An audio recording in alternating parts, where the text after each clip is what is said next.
प्यारी आदिवासी भाई और बहनों, मेरी आदिवासी मुक्ति मंच की तरफ से इस आंदोलन के शामिल होने के बाद मैं सबको मेरी अंतर से धन्यवाद ज्ञापन करता हूँ।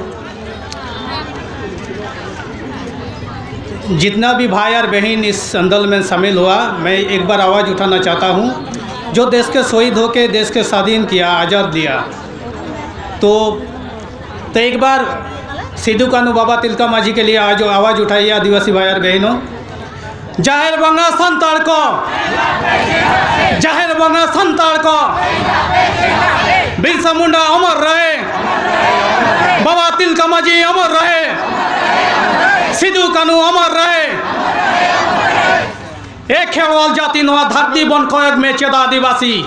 ये देश हमारा है, जमीन हमारा है, जमीन किसी सरकार की बाप की नहीं है। राज करेगा तो आदिवासी राज करेगा। जो कानून लेकर आया हमारा देश के लिए बर्बाद कर दूंगा, जो काला कानून। इस देश को किसने स्वाधीन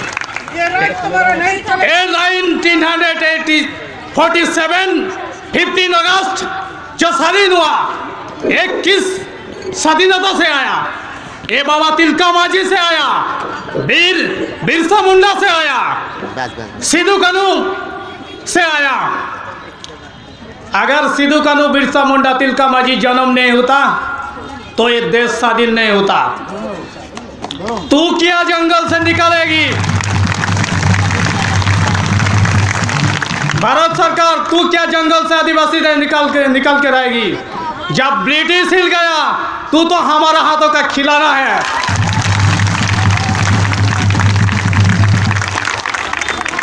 जब 1989 छोटा नागपुर टेनांसी एक्ट एवं Santhal Pargana tenancy act attack करेছিল सेंट्रल गवर्नमेंट। भाई आमी भय पाई ना सीपीएम टीएमसी बीजेपी कांग्रेस के, भाई এই দেশটাকে যারা চালাচ্ছে। আমি পুলিশ প্রশাসনকে ভয় পাই না, মৃত্যু আমাকে ভয় পাই। এই শিক্ষা নিয়েছে বিরসা মুন্ডা, সিদ্ধু কানু, তিলকা মাঝির কাছ থেকে। তাই আমার আদিবাসী ভাই বোনদের বলছি, এ লড়াই বাঁচার লড়াই, এ লড়াই দেশের সম্মানের লড়াই, এ লড়াই পরিবেশকে বাঁচার লড়াই। मुझे अफसोस हुआ, देश में तो बहुत धनी आया। मैं सेंट्रल गवर्नमेंट से पूछना चाहता हूँ, भाई 160,000 आदिवासी को उत्खात कर दिया, क्या बनाया हुआ? मूर्ति बनाया। कितना रुपया खर्च हुआ? 3,000 करोड़। मेरा अफसोस है भारत सरकार से। हमारा देश 125 करोड़ का, अगर एक एक आदमी को 1 करोड़ भेज देता भारत सरकार तो हम लोग सैल्यूट करता। क्या बनाया सरदार वल्लभ भाई पटेल का? क्या देगा वो देश को? अगर सरदार वल्लभ भाई जिंदा रहता तो शर्म आता भारत सरकार को। मैं एसडीओपी को सैल्यूट करता हूँ। इससे पहले एक आंदोलन हुआ था हमारा विश्वविद्यालय के चर्चा में। यहाँ का जो एसडीपीओ था ना, उनको साथ बातचीत करने के लिए एक हमारा टीम आया था, 7-9 टीम। उनको घर में जब मुलाकात करने गया, एसडीओपी पीछे से भाग गया। मैं एसडीओपी को मैं सलाम करता हूँ, सैल्यूट करता हूँ। वो भी इस देश का मूल निवासी है। आदिवासी सबको सैल्यूट करता है। आदिवासीरा कखनोई कोनो मानुषके ठकायनी, बरंच आदिवासीदेरके ठकिয়েছে भारत सरकार, पश्चिम बांगला सरकार। तार हिसाबटा आजके आदिवासी शिक्षित छेले मेये निते चाय। और এই যোগ্য জবাব দেওয়ার জন্য প্রত্যেকটা গ্রামে বিরসা মুন্ডা, সিধু কানু, তিলকা মাঝির জন্ম হয়ে গেছে। তাই আদিবাসীরা কখনো কারোর কাছে মাথা নিচু করবে না। আমরা জানি আমাদের আদিবাসীদের মাঝি পারগানা যে সংগঠনটা, এই পলিসিটা নিয়ে ভারত সরকার চলছে। এই পলিসিটা কখনোই সিপিএম টিএমসি কংগ্রেসের ছিল না। বিরসা মুন্ডা একটা কথা বলেছিলেন নেতাজি সুভাষচন্দ্র বসুকে, দেশ যখন স্বাধীন হবে, নেতাজি এই দেশের মানুষকে তুমি সেই পথ দেখাবে যেখানে প্রতিটি ভারতবাসী অন্ন, বস্ত্র, বাসস্থান থেকে পিছিয়ে যেন না পড়ে। নেতাজি সুভাষচন্দ্র স্বপ্ন আজও সেই কুয়াশার পথে দাঁড়িয়ে আছে। আমরা নেতাজি সুভাষচন্দ্র বসুকে শ্রদ্ধা করি, বিনয় বাদলকে শ্রদ্ধা করি, ক্ষুদিরাম বসুকে শ্রদ্ধা করি। আমি শুভবুদ্ধ মানুষের কাছে আবেদন রাখতে চাইছি, যারা আদিবাসী নন, বাঙালি ভাই, আপনারা তো সকালে এবং সন্ধ্যাবেলায় চা খান। এই চাটা কারা তৈরি করেন জানেন? আসাম, দার্জিলিং, আমার আদিবাসী ভাই বোনেরা। আমরা সরকারের কাছে আবেদন করেছিলাম যে চা বাগান থেকে যখন উচ্ছেদ করে দিচ্ছে আদিবাসীদেরকে, সেই ভাই বোনেরা কোথায় থাকবে? পুরুলিয়া, বাঁকুড়া, মেদিনীপুর এবং ভারতবর্ষে বিভিন্ন প্রান্ত থেকে আদিবাসীদেরকে উৎখাত করে দেওয়া হচ্ছে। ডিএম, এসডি অফিসে যখন আমরা ধর্ণা দিচ্ছি, আমাদের কিছু আদিবাসী সমাজের মানুষ চামচাগিরি করছে।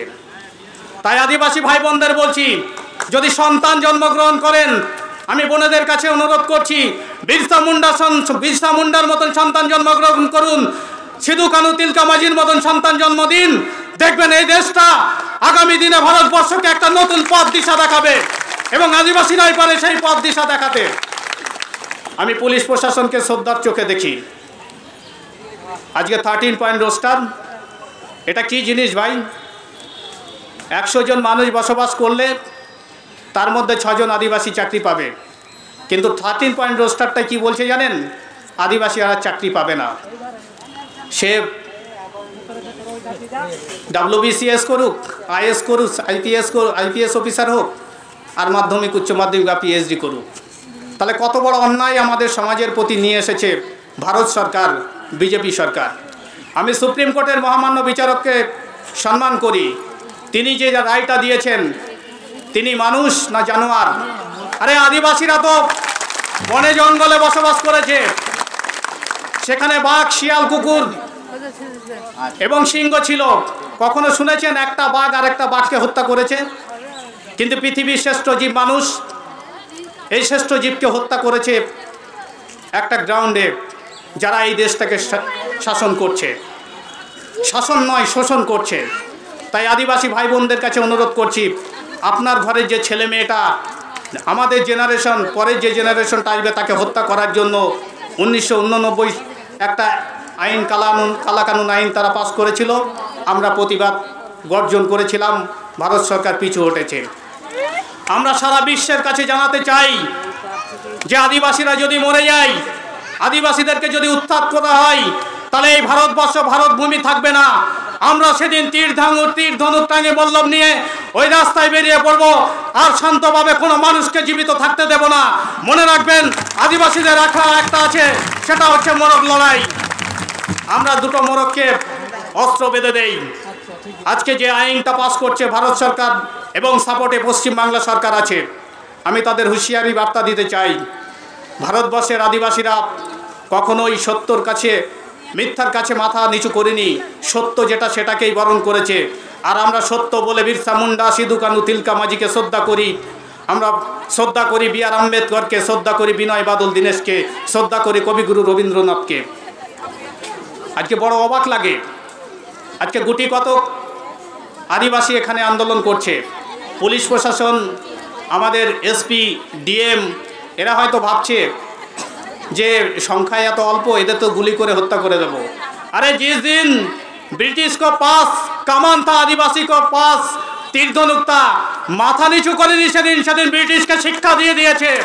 আজকে আপনার কাছে AK-47 থাকতে পারে, আমাদের কাছে আমাদের জাতীয় অস্ত্র তীর ধনুক ধামসা মাদল দিয়ে আমরা যদি আওয়াজ তুলি, আপনাকে ওই ইংরেজের মতন 7 সমুদ্র 13 নদী ছুঁড়ে ফেলে দিতে আমাদের এক বিন্দু দ্বিধাবোধ হবে না।